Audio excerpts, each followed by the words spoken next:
O Ilustríssima Conversa dessa semana discute o processo tortuoso de reconhecimento dos direitos das pessoas LGBTI+, no Brasil. Para falar sobre esse assunto, eu recebo Regina Facchini e Isadora Lins França, professora dos programas de pós-graduação em Ciências Sociais e Antropologia da Unicamp e organizadoras do livro Direitos em Disputa, LGBTI+, Poder e Diferença no Brasil Contemporâneo, publicado pela editora da universidade. A partir de diversos ângulos, a coletânea narra a construção de políticas de combate à discriminação e de afirmação da cidadania desses grupos nos anos 90 e 2000, e analisa a ofensiva conservadora da última década, que na avaliação das pesquisadoras, vem promovendo um desmonte da agenda de gênero e de sexualidade no país. Na conversa, a gente abordou as transformações das estratégias e do vocabulário do movimento LGBTI+, nas últimas décadas, que ganhou novos sujeitos e se abriu para a ideia de que é preciso combinar a denúncia da homofobia com o enfrentamento de outros tipos de opressão, como o racismo e o machismo. A gente também discutiu a força política da chamada ideologia de gênero, que teve um papel fundamental na campanha que levou Jair Bolsonaro à presidência. Elas consideram esse termo um factoide, usado para criar pânico moral na sociedade e viabilizar um projeto que transforma o gênero e a sexualidade em tabus. Eu sou Eduardo Sombini e este é o Ilustríssima Conversa.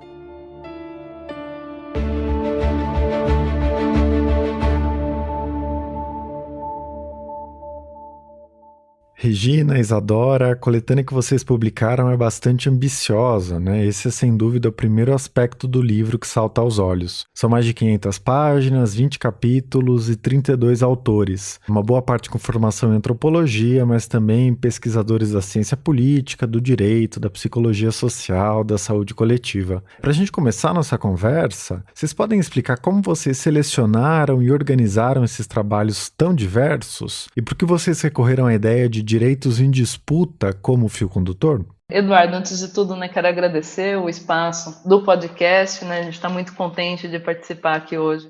Bom, o livro, de fato, ele é um projeto ambicioso, como você falou, a gente tem 32 autoras e autores reunidos em 20 capítulos, mas, ao mesmo tempo, acho que a primeira coisa que eu queria dizer é que se trata de uma leitura acessível. O que a gente quer dizer com uma leitura acessível? Claro que ela tem nos artigos, os capítulos, eles são feitos por gente que tem investido em pesquisa muito séria, rigorosa, nas ciências humanas, nessa área, nos últimos anos, mas ao mesmo tempo, em que pese o rigor, a sofisticação, a complexidade dos temas e das abordagens, a gente fez um esforço para que os capítulos, os textos, eles dialogassem com não especialistas, Então não é preciso ser especialista, seja em ciências sociais ou em gênero, para conseguir entender e aproveitar algo da leitura dos capítulos. Então, justamente, uma das nossas intenções com esse projeto era a de produzir um livro que pudesse dialogar publicamente com as questões relacionadas aos direitos e essa articulação entre direito, sexualidade e gênero, justamente porque a gente atravessa um processo contemporâneo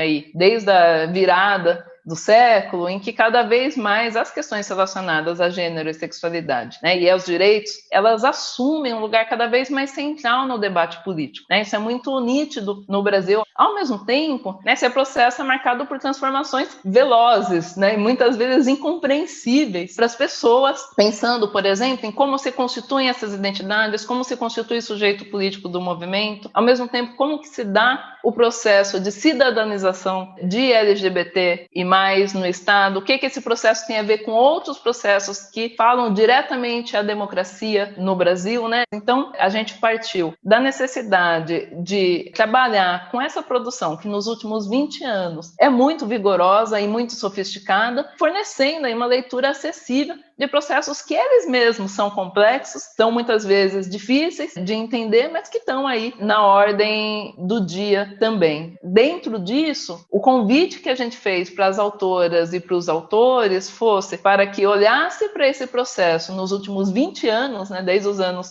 2000, a partir das pesquisas que essas autoras e autores têm consolidadas nos seus campos, seja fazendo uma releitura dessas pesquisas a partir do contexto que a gente tem hoje, seja produzindo um conteúdo a partir de pesquisas atuais que estão olhando diretamente para esse contexto que a gente vive hoje, que é um contexto em que a gente percebe que é uma disputa em termos dos direitos. Você falou aí do título do livro, né? Porque direitos em disputa. A gente tem um processo de cidadanização, de reconhecimento de direitos para essa população LGBTQIA+, desde os anos 2000, e aí hoje, desde aí dos anos 2010, um pouco depois, eu acho que um dos marcos, né, a questão do famigerado, entre aspas, kit gay no governo Dilma, e depois todas as questões relacionadas à ideologia de gênero que a gente vai falar, e agora é um processo que se aprofunda desde a eleição do Bolsonaro. A gente tem agora, exatamente nesse momento, um processo de desmonte, não só de desmonte das políticas que você tinha, e de questionamento desses sujeitos de direitos, né? A gente tem um outro processo de produção de políticas anti-gênero, anti-direitos sexuais. Então, um pouco o nosso objetivo com o livro foi tentar, de certa forma, a partir de diferentes disciplinas e áreas, produzir inteligibilidades para esse arco tão complexo que tem a ver com a disputa sobre o reconhecimento e sobre os sujeitos de direitos no Brasil, e não só de LGBTQIA+, né? Mas a gente está falando de um processo em que outros sujeitos de direitos são questionados. Então, a gente passa por um processo que atinge não só LGBTI+, mas, por exemplo, os indígenas, população negra, então as ações afirmativas, tudo isso vem passando por um questionamento. Então, nosso objetivo do livro foi tentar abordar a partir de diferentes disciplinas, áreas e contribuições, e a partir de um conhecimento já consolidado, esse processo bastante recente e conturbado aí, que diz respeito aos direitos no Brasil, que coloca gênero e sexualidade inegavelmente no centro dessas questões. Muito bom. Você citou agora o termo cidadanização, que é central no livro para tratar desse primeiro período de afirmação dos direitos LGBTI+. É uma ideia de que houve um reconhecimento inédito dessa população, mas que ao mesmo tempo foi em alguma medida frágil e limitado. Queria que a gente falasse um pouco desse período, né, de construção de direitos. Regina, você consegue explicar quais são os principais marcos desse processo de cidadanização e de que forma os textos que vocês reuniram jogam luz sobre essa questão? A gente está falando aí de um processo de reconhecimento de uma categoria de sujeitos que na nossa sociedade foi muito mal vista durante bastante tempo, sobre os quais paira ainda um estigma muito intenso, e que, a partir da década de 70, do final da década de 70, passa a se organizar politicamente e se colocar no cenário público como, primeiro, homossexuais, depois como gays e lésbicas, depois como gays e lésbicas e travestis, e as letrinhas vão aumentando, mas na medida em que esses sujeitos vão se colocando na esfera pública, em princípio não, né? Você tem na década de 70 o final do período da ditadura, e nós temos aí o período da abertura política, que é quando surge esse movimento. Nesse momento não havia diálogo com o Estado, muito menos em relação a direitos de homossexuais. Quando chega o período da Constituinte, a gente vê aí outros movimentos que chegam à sua versão mais contemporânea também nesse período da abertura política, como é o caso do movimento feminista e do movimento negro, terem ali suas conquistas na Constituinte. O movimento homossexual levou uma reivindicação naquela parte da Constituição que diz que não se pode discriminar por sexualidade, religião, credo, etc., que se colocasse orientação sexual, né? Eles saíram de mão abanando, essa reivindicação não foi incluída, e aí começa um outro período, nos anos 90, já plenamente aí retomada, né, a democracia pós-Constituição, que a partir do HIV/AIDS começam a surgir as primeiras políticas para LGBT, que são, na verdade, políticas de saúde para homens que fazem sexo com homens. É muito importante, nesse processo de cidadanização, um processo internacional de reconhecimento de direitos. Então, em 94 e 95, nós temos as conferências internacionais de Cairo e de Beijing, né, em torno da questão do desenvolvimento e da questão dos direitos das mulheres, e nesse processo se afirma os direitos sexuais e reprodutivos como direitos humanos. Esse é um primeiro momento. No bojo desse processo, ainda no governo do Fernando Henrique Cardoso, a gente tem o primeiro Plano Nacional de Direitos Humanos. E no primeiro Plano Nacional de Direitos Humanos, o PNDH-1, a gente tem a menção a homossexuais como sujeitos de direitos, o que é um grande avanço. Não havia uma política pública, não havia um plano, muito menos um orçamento, mas havia a menção. E isso foi uma abertura que se adensa depois que, em 2001, a gente tem a Conferência de Durban, quando está se discutindo ali o racismo e outras discriminações correlatas. Então, nessa esteira das discriminações correlatas, quando inicia o primeiro governo Lula, os ativistas LGBT reivindicam que se faça uma extensão das políticas de direitos humanos para incluir o combate à homofobia. É quando, em 2003, surge o Programa Brasil Sem Homofobia, que é a primeira política pública de direitos humanos em âmbito nacional para LGBT. Ele é um programa que visava articular ações de vários ministérios em torno do combate ao que se chamava, naquele momento, de homofobia. Nessa esteira também vem a criação de conselhos, tem o Conselho Nacional LGBT, e essa estrutura vai se replicando em âmbito estadual e municipal, com a criação de conselhos, e depois vem as conferências, onde se consultava aí as demandas das pessoas. A gente chegou a ter uma conferência de políticas para a população LGBT. Foi realizada em 2008, uma segunda em 2011 e uma terceira já próximo ao processo de impeachment da presidenta Dilma Rousseff em 2016. Esse curto período, né, que vai de meados dos anos 90, quando o governo Fernando Henrique coloca no PNDH-1 a palavra homossexuais, até o momento em que a gente tem um impeachment da presidenta Dilma, é o período que a gente chama de período de cidadanização, ou seja, um período em que governos de diversos níveis, né, e diversos poderes públicos passam a olhar para LGBT como sujeitos de direitos. As conquistas que a gente tem de LGBTs são conquistas muito importantes, porque, imagine-se, se a gente considera, desde o período de início da atuação do movimento homossexual no Brasil, a gente tem um contexto em que, primeiro, era algo que as pessoas não abordavam publicamente, era um aspecto que era tomado como da vida privada e que as pessoas tinham de manter escondido, né? Havia concepções patologizantes explícitas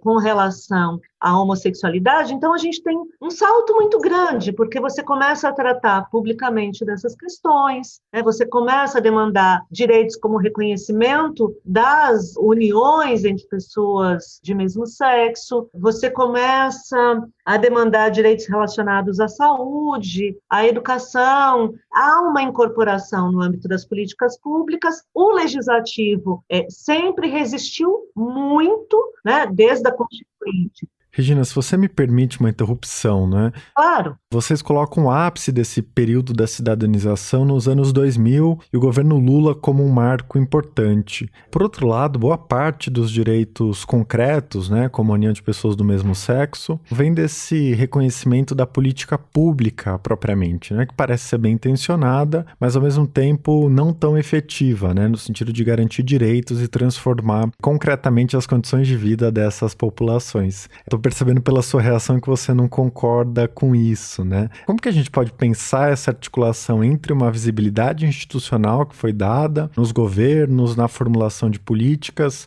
mas ao mesmo tempo uma certa timidez em garantir novos direitos e formular programas com mais concretude? Como que vocês avaliam essa questão? É que, na verdade, o caminho que os direitos de LGBT seguem no Brasil, ele é um caminho que começa pela política pública. E há um limite do que a política pública pode fazer. Olha, a gente conseguiu ações no âmbito da educação, a gente conseguiu ações no âmbito da saúde, então todo o reconhecimento do que ficou conhecido, né, processo transexualizador no SUS, é um caminho muito grande, né, em termos de reconhecimento de direitos das pessoas trans no Brasil. Com relação à saúde também, né, a gente chegou a ter um plano nacional da saúde integral da população LGBT. Então, pensar a saúde LGBT como saúde integral, né, são avanços muito grandes, né? Você ter uma atuação articulada no âmbito do Ministério da Educação, de modo que a gente pudesse ter formação para professores, para eles estarem prontos a lidar de um modo mais adequado com a diversidade sexual e de gênero, entre outros aspectos de diversidade, né? Porque as formações eram sempre feitas com questões relacionadas a gênero, a sexualidade e a raça, no âmbito da formação de professores. Então, tudo isso é muito importante. Só que tudo isso não se mantém sem a vontade política de quem está no executivo. E aí está o problema, porque o legislativo nunca quis pautar isso diretamente, porque sempre teve esse tensionamento e foi muito importante nesse processo todo. A gente começou a perceber que havia um conservadorismo entrando em cena, a gente poder começar a dialogar mais com os estudos de religião. Eu digo como pesquisadoras da área de gênero e sexualidade, né? Porque quando a gente começa a dialogar com os estudos de religião, a gente percebe que as religiões sempre estiveram muito presentes no cenário político, né, no cenário público brasileiro, e que as políticas relacionadas a direitos humanos, elas sempre tiveram uma intervenção bastante grande da Igreja, em especial a Igreja Católica, né? E que até um dado momento do modo como se desenvolvem as políticas relacionadas a direitos humanos no Brasil, há um consentimento, digamos assim, da Igreja Católica, né? Há um assentimento. E que, num dado momento, quando, a partir dessa política internacional, que passa a considerar direitos sexuais e reprodutivos como direitos humanos, as políticas públicas passam a avançar nessa direção no Brasil, começa a haver um dissenso entre quem promove políticas públicas e esses setores religiosos, que não são só católicos, mas que eram predominantemente católicos durante algum tempo. Há um dissenso em torno da adequação disso. Então, na Constituinte, quando homossexuais não conseguem colocar aquela cláusula, né, que queria se colocar na Constituição, também foi pela atuação de atores de uma bancada religiosa que já existia na década de 80. Então, quando a gente tem o STF tomando medidas na direção de atender demandas antigas que vêm desde a década de 70 por parte do movimento, como ações efetivas em relação à violência contra LGBTs, como a questão do reconhecimento legal das uniões, porque um não reconhecimento que fazia com que vários direitos não estivessem disponíveis para casais de mesmo sexo, o judiciário, né? O STF faz isso considerando que o legislativo não legislou, que essa população estava descoberta, né? Então, é todo um caminho da produção do reconhecimento que é parcial, que é muito suado, né, porque tem essa coisa do conservadorismo e o medo do legislativo, porque são cargos eletivos, porque tem medo de ser acusados, e não é à toa que o pânico moral depois é acionado contra quem apoiava os direitos dessas pessoas. Porque, de fato, há um conservadorismo latente na nossa sociedade. Mas esse processo de reconhecimento ele foi importante, inclusive simbolicamente, né? Simbolicamente, um presidente da República abrir uma bandeira do arco-íris do lado de sua esposa, no início de uma conferência nacional de direitos de LGBT, isso, assim, é uma coisa impagável do ponto de vista do efeito simbólico. Mas não é só de efeito simbólico que a gente está falando, né? Teve efeitos concretos do ponto de vista de política pública, só que política pública sem legislação é algo fácil de retroagir. E o judiciário entra porque o legislativo não opera. Certo. Isadora, você quer fazer um comentário? Um pouco até o que a Regina falou aqui, que eu acho que a gente tem que ter em vista também que esses processos eles não são tão sempre lineares e homogêneos como a gente imagina. Então, só queria enfatizar aqui alguns pontos que a Regina mesma já colocou, né? Então, claro que a gente tem uma história de reconhecimento de direitos que vem desde o PNDH, né? Desde o Plano Nacional de Direitos Humanos. Ela não inicia no governo Lula, inclusive ela se inicia bem antes, né? Quando o próprio movimento LGBT passa a ser um ator, um sujeito político importante, né? E desde da reabertura, né? Mas o que a gente quer enfatizar é que um pouco a partir aí dos anos 2000, disso que se costumou chamar de ciclo progressista na literatura, há uma inflexão que tem a ver muito com o que a Regina falou, desse reconhecimento também simbólico, do reconhecimento dessa população como merecedora de direitos e de uma vida digna e de cidadania, né? E aí as conferências têm um papel fundamental. O livro vai tratar bastante das conferências como esse processo. Mas é isso, o executivo vai numa velocidade, o legislativo em outra, às vezes o judiciário em outra. Então, acho que só uma coisa que eu queria falar, né, que os direitos e deveres conjugais, as relações entre pessoas do mesmo sexo, foi estabelecido pelo STF em 2011. Depois, em 2018, o mesmo STF reconhece a possibilidade de alterar nome e sexo em registros civis, né, independente de intervenção jurídica, assim, uma demanda histórica de pessoas trans. Em 2019, se equipara a discriminação por orientação sexual e identidade de gênero ao crime de racismo.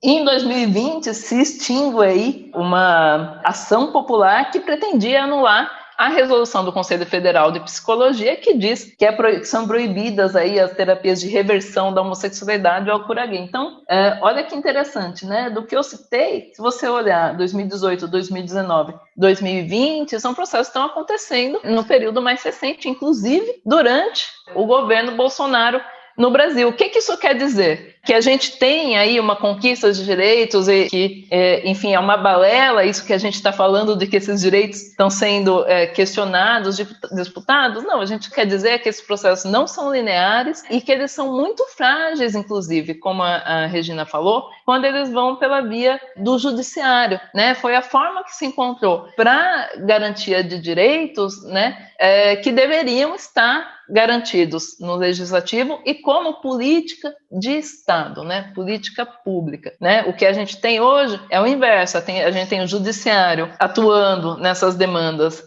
históricas, mas a gente tem no nível das políticas públicas um desmonte do que existia, um remonte de políticas de ódio, né? Políticas que vão contra os direitos de LGBT. A gente tem no nível simbólico, né? Um presidente que o tempo inteiro, né, promove discursos de ódio contra LGBT, e a gente tem no nível do legislativo, enfim, é isso, um espaço em que se propõe os projetos com base em direitos completamente de sujeitos abstratos, como o do nascituro, por exemplo, e que não reconhece os direitos de LGBT. Então, acho que isso é importante, um pouco a gente entender para complexificar esse quadro, né, que a gente está tratando quando a gente fala de direitos, pensando nos aspectos simbólicos, nos aspectos materiais, nos aspectos jurídicos, enfim, né, eu acho que isso ajuda a gente a complexificar um pouco aí a situação que a gente está vivendo, né? E por que a gente fala que esses direitos estão sendo disputados neste exato momento em que a gente está gravando o podcast.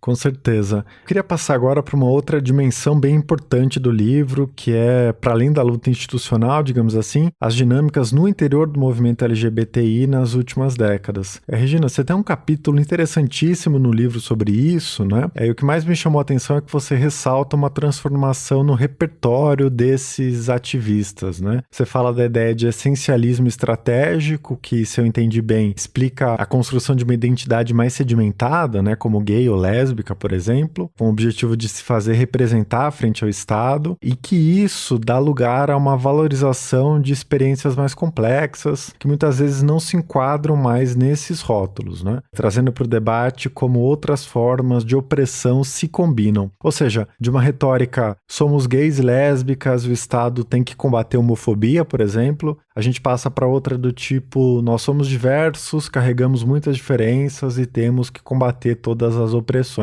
É isso mesmo que você tem observado? Você pode explicar melhor essa transformação e como o próprio vocabulário da militância se transformou nos últimos anos?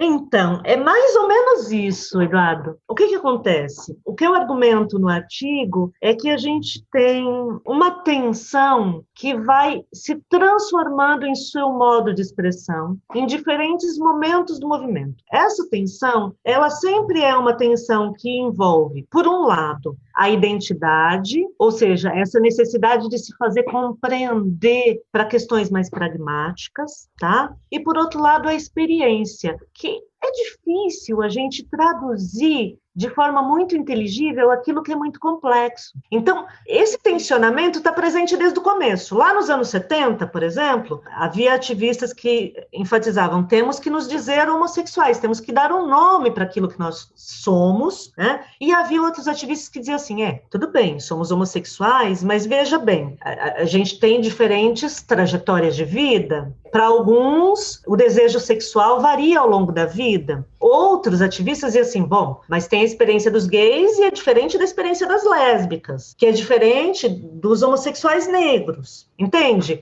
Então, já havia essa tensão desde o começo. Como é que essa tensão evolui quando a gente chega lá no período da cidadanização, que é anos 90 e 2000? Nesse período da cidadanização, o movimento tende a querer responder aquilo que o Estado coloca para fazer política pública, que é sempre perguntar assim: quem é você e o que você precisa, né? Então, para responder isso, o movimento começa a especificar cada vez mais a identidade. E não só especificar, então é nesse momento que o movimento deixa de ser movimento homossexual e passa a ser um movimento primeiro de gays e lésbicas, depois de gays, lésbicas e travestis, depois gays, lésbicas, travestis e transexuais, depois gays, lésbicas, bissexuais, travestis e transexuais, né? E também ele passa a se diversificar em termos de pensar a geração das pessoas, as questões raciais, as questões de classe. Então, todo esse olhar, né, para a diversidade, ele já está muito presente no momento do essencialismo estratégico, né? O que é o essencialismo estratégico? É você afirmar uma identidade, mesmo sabendo que ela é mais complexa que aquilo, mas só para poder dialogar a respeito. Então, o diálogo socioestatal demanda isso, tá? Dentro desse período dos anos 2000 mesmo, começa a surgir dentro das universidades um ativismo, e entre setores mais jovens também, um ativismo que vai dizer assim: não, a gente não precisa ser tão institucionalizado, a gente não precisa dialogar tanto com o Estado, e a gente tem que considerar a fluidez dos desejos, que é onde entra aí a influência das teorias queer dentro do movimento LGBT. E isso coexiste ali no período dos anos 90 e 2000. Tem esse tensionamento e essa coexistência. O que acontece nesse momento que a gente vive hoje, né? Em que a gente passou a ter uma presença mais forte de projetos reacionários em relação àquele processo de reconhecimento de sujeitos de direito que havia. Bom, a gente começa a ter uma pluralização dos modos de fazer política. Então, quando a gente fala de direitos em disputa nesse livro, a gente não fala só na disputa do que é reconhecido como sujeitos de direito, né, e como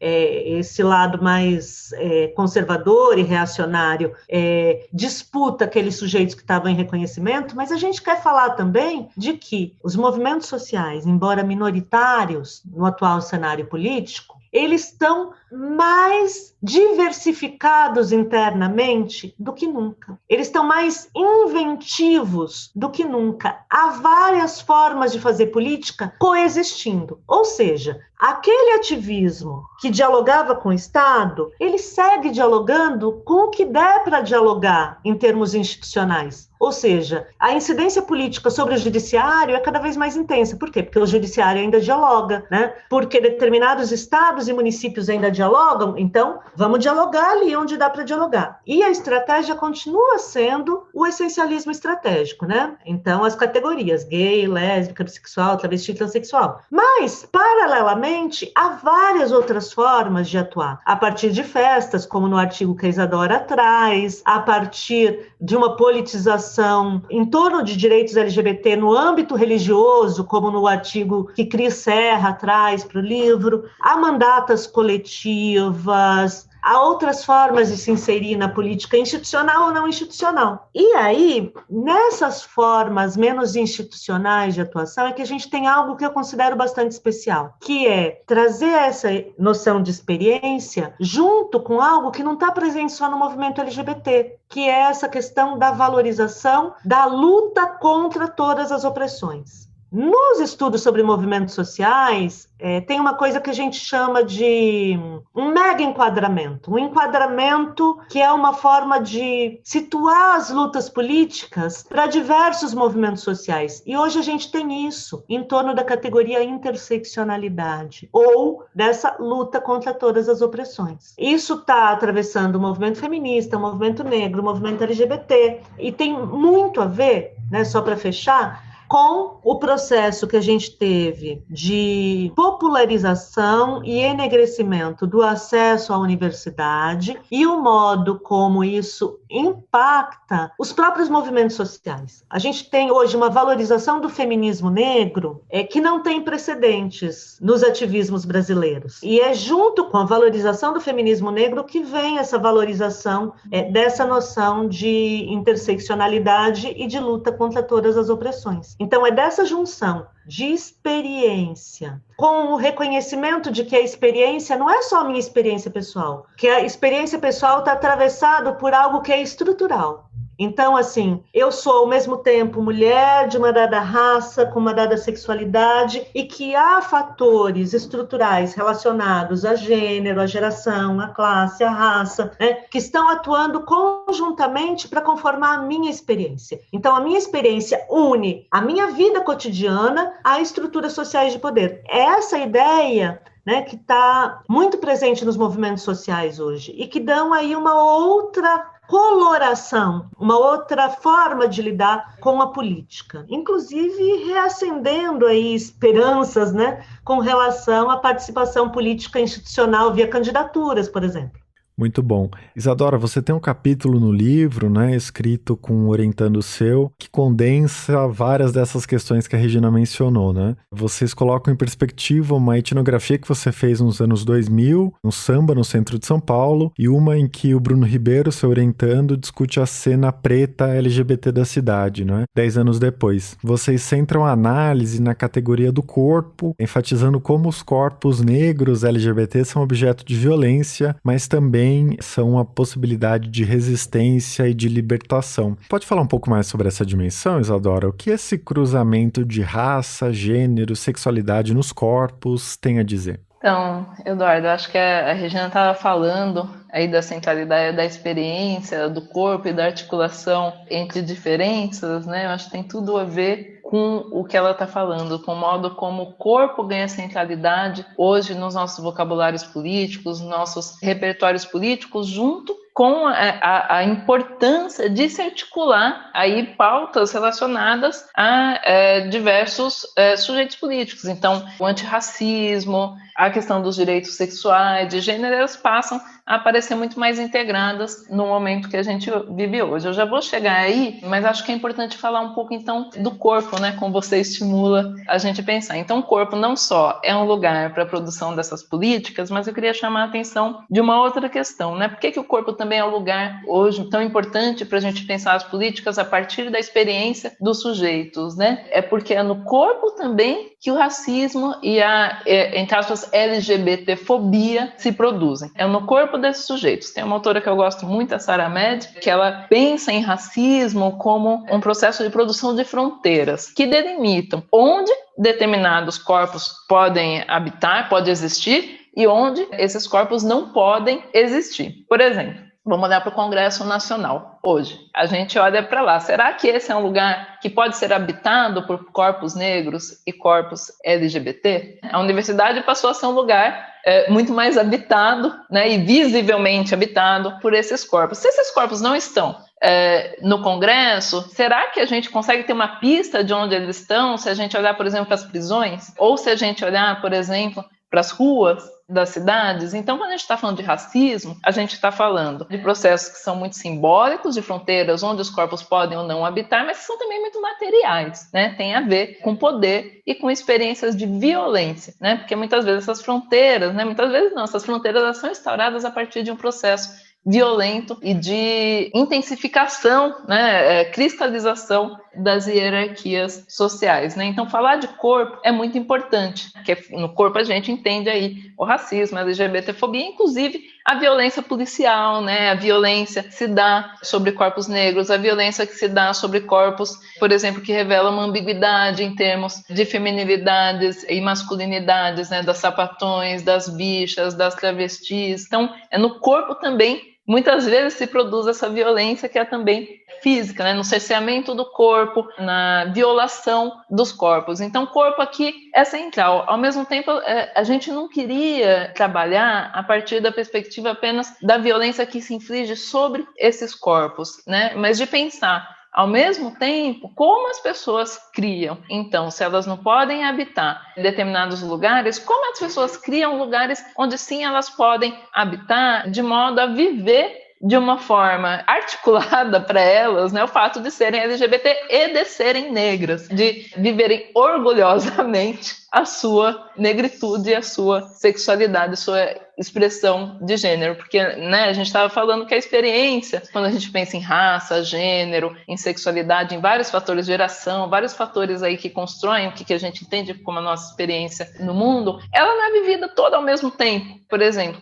eu não sou uma mulher e LGBT em todos os momentos da minha vida, nascida num determinado lugar de uma determinada origem social. A gente negocia essas diferenças que constituem a gente o tempo inteiro. E quando eu entrei em campo lá nos anos 2000, era muito difícil você ter espaços onde você produzia uma estética, um universo criativo relacionado à negritude e à diversidade sexual e de gênero que congregassem esses dois elementos, como a gente tem agora, né? Então a gente quis pensar como essas dimensões que se mostram muito evidentes no corpo se produzem sobre o corpo, como a partir delas se criam universos novos, universos de resistência, territórios afetivos, como a gente fala, que permitem negociar essas identidades e que permitem produzir, desafiar essa violência e produzir novas formas de habitar o mundo, né? Formas criativas, enfim, produzir solidariedade, produzir cuidado, né? Então, um pouco essa acho que foi o nosso interesse ao olhar para esses diferentes lugares. Claro que quando eu entro, né, minha pesquisa de campo aí voltada para um samba, que era voltado para negros, homossexuais, até o vocabulário muda. Quando eu começo minha pesquisa lá em 2006 e continuo 2007,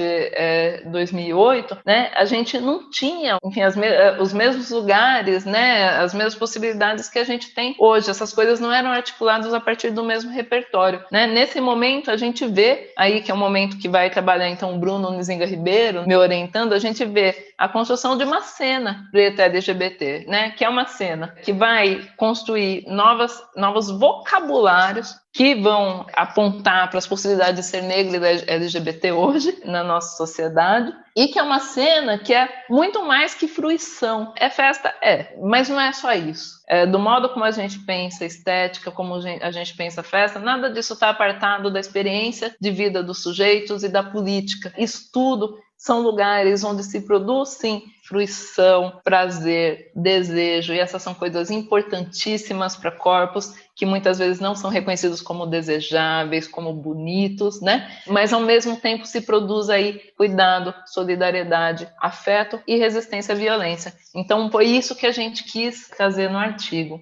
Perfeito. Bom, para a gente encerrar, eu acho que a gente precisa falar do que veio depois desse processo de cidadanização, né? Ou seja, o desmonte dos direitos LGBTI+, e das políticas públicas nos anos 2010. Os trabalhos que vocês reuniram dão uma ênfase grande à ideia de criação de um pânico moral na sociedade por meio do gênero e da sexualidade, e a chamada ideologia de gênero é central nessa discussão. A gente sabe que, embora refutado na academia, esse termo tem uma potência política enorme e foi um dos pilares da eleição do Jair Bolsonaro. Eu sei que é uma tarefa inglória falar disso em pouco tempo, né? Mas eu queria pedir para vocês resumirem os pontos fundamentais para a gente entender a força dessa ideia de ideologia de gênero. Regina, você quer começar? Bom, ideologia de gênero é uma categoria acusatória. Ela não é uma categoria a partir da qual as pessoas se reconheçam. Ela é uma categoria da qual as pessoas são acusadas de. Esse é o primeiro ponto. O segundo ponto é que ela é uma categoria que não surgiu hoje. Eu falei daquele processo das conferências da ONU, em que se reconheceu direitos sexuais e reprodutivos como direitos humanos, Cairo e Beijing, data desse momento. Naquele momento em que se debatia sobre direitos sexuais e direitos reprodutivos, uma parte das pessoas que eram delegados próximos à Igreja Católica na conferência saiu de lá muito descontente com o que aconteceu, voltou para casa e começou a trabalhar no modo de elaborar isso em termos de discurso, esse descontentamento com o reconhecimento de determinados direitos. Esse processo ele vai se dando muito lentamente no âmbito interno da Igreja Católica. Mas chega um determinado momento em que você começa a ter uma expansão internacionalizada do discurso contra a identidade de gênero. Então, é um momento mais próximo aí ao final dos anos 2000, e tem a ver com processos próprios da igreja, mas com processos também de reconhecimento de direitos em âmbito internacional. Você tem uma aceleração da circulação dessa categoria. No Brasil, ela aparece quando? Ela aparece no debate dos planos nacionais de educação e depois dos municipais e estaduais, que se dá mais ou menos entre 2013 a 2015. E aí aparece com muita intensidade. Então, é um momento em que setores mais conservadores do campo religioso brasileiro já estavam bem incomodados com o reconhecimento de alguns direitos, né, das mulheres e de direitos de LGBT no Plano Nacional de Direitos Humanos 3, de 2009. Então, é desse incômodo no âmbito dos setores religiosos que participam da política que a gente começa a ter intensificação desse discurso. Só que isso também serve de trampolim político, né, para um outro projeto político que intencionava fazer a disputa. Então, é a partir daí que Bolsonaro surge como alguém que ninguém imaginava que ia ter qualquer sucesso num pleito ao executivo, como alguém que se torna conhecido. É explorando esse factoide, né, do kit gay, é falando em ideologia de gênero, dizendo que nas escolas vai se deturpar a cabeça das crianças, que os pais vão ter que aceitar imposições absurdas a respeito da sexualidade ou da identidade de gênero de seus filhos. Podemos dizer que é uma apropriação de uma categoria que era utilizada no âmbito da universidade e dos movimentos sociais, uma distorção de sentido e a mobilização de pânicos morais em torno disso. Tudo isso apropriado com um projeto político. A importância disso é que esse não é um processo local, muito pelo contrário. Ele é um processo transnacional, muito enraizado, que articula forças políticas, né? Como se falava aqui que havia bancada BBB, boi, bala e Bíblia. Isso é uma metáfora da articulação de forças políticas poderosas que se dão de modo diferente em diferentes locais, em diferentes continentes, mas que mantém essa característica de fazer uma articulação de setores conservadores do ponto de vista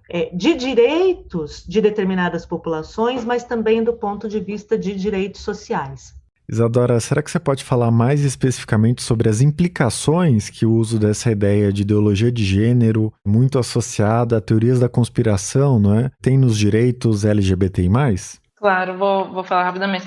Olha, eu acho que a Regina falou aí uma palavrinha mágica, né? Que são os pânicos morais. Esse é um conceito, se não me engano, no final da década de 70 foi cunhado pelo Stanley Cohen, depois ele foi utilizado magistralmente pela Gayle Rubin num artigo maravilhoso que ela fala, que se chama Pensando sobre o Sexo, e ela foi pensar na produção de pânicos sexuais, de modo a entender como esses processos, né, isso já estou pensando na utilização da Rubin, né, que tem a ver com sexualidade, enfim, com essas esferas, eles galvanizam ansiedades sociais as mais amplas possíveis. E ao fazer isso, eles são muito úteis, né, em termos da produção de uma posição conservadora, antidireitos, né, na nossa sociedade. Então é muito interessante que nesse artigo ela está falando do governo Reagan nos Estados Unidos, da ascensão do conservadorismo, da extrema-direita no governo Reagan, e quando a gente lê, parece que ela está falando do Brasil atual, né? Porque é o mesmo mecanismo de produção de pânico em relação a determinados sujeitos que passam a galvanizar,